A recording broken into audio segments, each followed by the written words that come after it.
आइए जानते हैं आज की कुछ प्रमुख अंतर्राष्ट्रीय खबरों को। पहले एक नजर आज की हेडलाइंस पर। हाईकोर्ट के फैसले पर बोले ओवैसी, हिजाब भी इबादत, एक धर्म को निशाना बनाया गया। कपिल शर्मा ने अनुपम खेर को कहा शुक्रिया। जब पीएम नरेंद्र मोदी ने बीजेपी संसदीय दल की बैठक में किया द फिल्म फाइल्स का जिक्र। यूक्रेन के जंगल काटने की तैयारी में पुतिन, ब्रिटेन ने रूस पर लगाए और निर्यात प्रतिबंध। चीन में टूटे सारे रिकॉर्ड, 5 करोड़ लोग घरों में कैद। वायरोलॉजिस्ट बोले ये झूठ बोले का वक्त नहीं। अचानक पाकिस्तान में कैसे जा गिरी मिसाइल, राजनाथ सिंह ने संसद में बताया पूरा वाकया।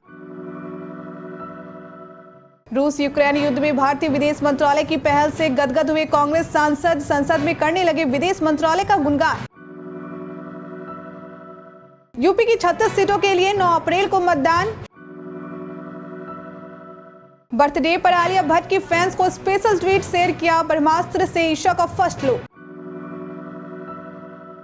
किसी प्लेयर को हुआ कोरोना तो मैच का क्या होगा, बदला आईपीएल का ये नियम। हिजाब पहनने को लेकर जारी विवाद के बीच आज कर्नाटक हाईकोर्ट ने बड़ा फैसला सुनाया है। कर्नाटक हाईकोर्ट ने कहा कि हिजाब इस्लाम धर्म का अनिवार्य हिस्सा नहीं है और स्कूल छात्र यूनिफॉर्म पहनने से इनकार नहीं कर सकते। इसके साथ ही हाईकोर्ट ने मुस्लिम छात्राओं की ओर से कॉलेजों में हिजाब पहनने को लेकर इजाजत मांगने वाली याचिकाओं को भी खारिज कर दिया। हाईकोर्ट के इस फैसले पर अब अखिल भारतीय मजलिस ए इत्तेहादुल मुस्लिमीन के चीफ असदुद्दीन ओवैसी का बड़ा बयान सामने आया है। ओवैसी ने कहा कि मैं हाईकोर्ट के इस फैसले से असहमत हूं। मुझे उम्मीद है कि याचिकाकर्ता अब सुप्रीम कोर्ट का दरवाजा खटखटाएंगे। फिल्म द कश्मीर फाइल में एक डायलॉग है, जब तक सच जूता पहनता है झूठ पूरी दुनिया का चक्कर लगाता है। देखने वालों का कहना है कि यह सिर्फ एक लाइन नहीं, फिल्म का रिव्यू है, लेकिन पर्दे के बाहर भी यह डायलॉग फिल्म के लिए एकदम सटीक साबित हो रहा है।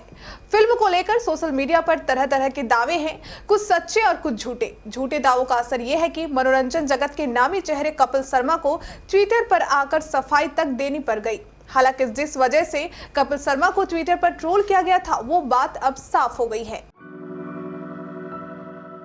Bollywood film the Kashmir file पिछले कुछ समय से काफी सुर्खियां बटोर रही है। हालांकि इस फिल्म पर लोगों के मिले जुले रिएक्शन आ रहे हैं, लेकिन इस बीच पीएम नरेंद्र मोदी भी बीजेपी संसदीय दल की बैठक में फिल्म कश्मीर फाइल पर चर्चा करते नजर आए। पीएम मोदी ने कहा कि कश्मीर फाइल्स जैसी फिल्में बनती रहनी चाहिए, क्योंकि ऐसी फिल्में सच को सामने लेकर आती है। पीएम ने कहा कि एक लंबे समय तक जिस सच को छुपाने की कोशिश की, उसे सामने लाया जा रहा है। जो लोग सच छुपाने की कोशिश करते थे, वो आज विरोध कर रहे हैं।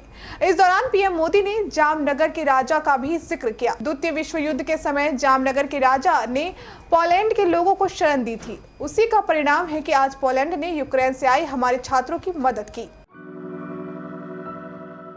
रूस यूक्रेन के बीच जंग का आज 20वां दिन है। इस बीच दोनों देशों के बीच अब तक कई बार बातचीत हो चुकी है, लेकिन जंग को समाप्त करने के लिए आम सहमति नहीं बन पा रही है। लंबी खींचती जंग के बीच रूस के सैन्य उपकरण और गोला बारूद तेजी से खत्म हो रहे हैं। पूर्व अमेरिकी सैन्य अधिकारी ने दावा किया है कि रूस के पास सिर्फ 10 दिन का ही गोला बारूद बचा है।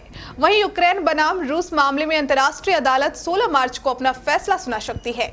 यूक्रेन के सैन्य इंटेलिजेंस की ओर से प्रकाशित एक दस्तावेज में दावा किया गया है कि व्लादिमीर पुतिन यूक्रेन के जंगलों के बड़े स्तर पर कटाई करने का आदेश जारी करने की योजना बना रहे हैं। इस लकड़ी को रूस में बेचने की तैयारी की जा रही है।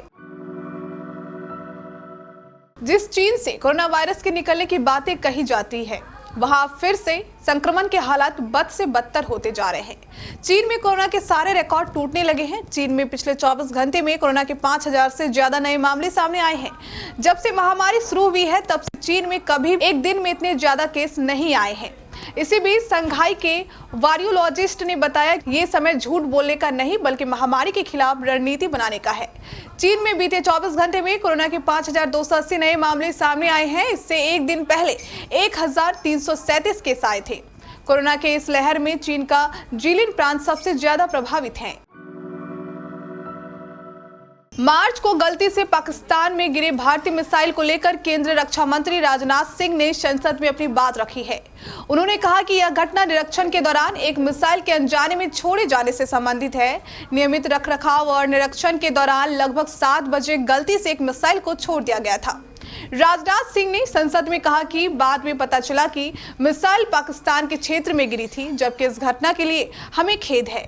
हमें राहत है कि दुर्घटना के कारण किसी को चोट नहीं आई।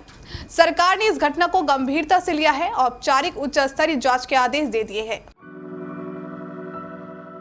यूक्रेन और रूस के बीच जारी युद्ध में भारत सरकार की तत्परता से कांग्रेस सांसद भी इतने गदगद हो गए हैं कि वो संसद में विदेश मंत्रालय की पीठ थपथपाने लगे। पूर्व केंद्रीय मंत्री और वरिष्ठ कांग्रेस सांसद आनंद शर्मा ने राज्यसभा में कहा कि विदेश मंत्रालय ने कमाल का काम किया। उन्होंने कहा कि विदेश मंत्रालय ने जो काम किया वो आसान नहीं है। आनंद शर्मा ने सदन अपना व्यक्तिगत अनुभव भी साझा किया।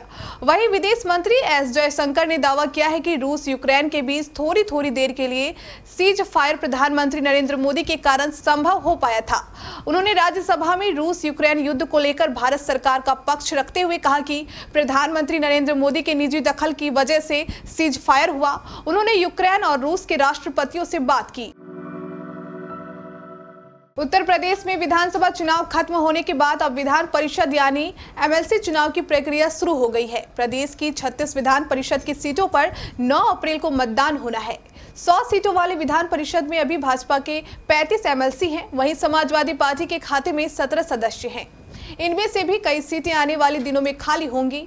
खुद मुख्यमंत्री योगी आदित्यनाथ की सीट भी खाली हो जाएगी। दूसरी ओर बसपा के 4, कांग्रेस के 1, अपना दल के 1 सदस्य हैं। इसके अलावा 2 शिक्षक एमएलसी, 2 निर्दलीय और 1 निषाद पार्टी के सदस्य हैं। 37 पद रिक्त हैं। आज बॉलीवुड की गॉर्जियस एक्ट्रेस आलिया भट्ट का बर्थडे है। एक्ट्रेस ने अपने स्पेशल डे पर फैंस को एक खास ट्वीट देकर उनका दिन बना दिया है।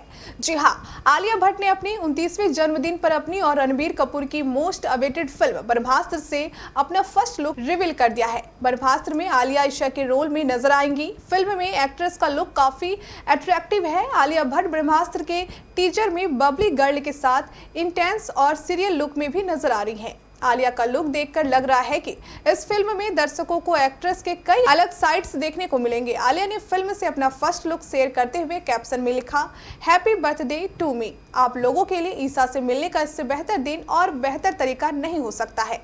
अयान मेरे wonder boy, I love you, thank you.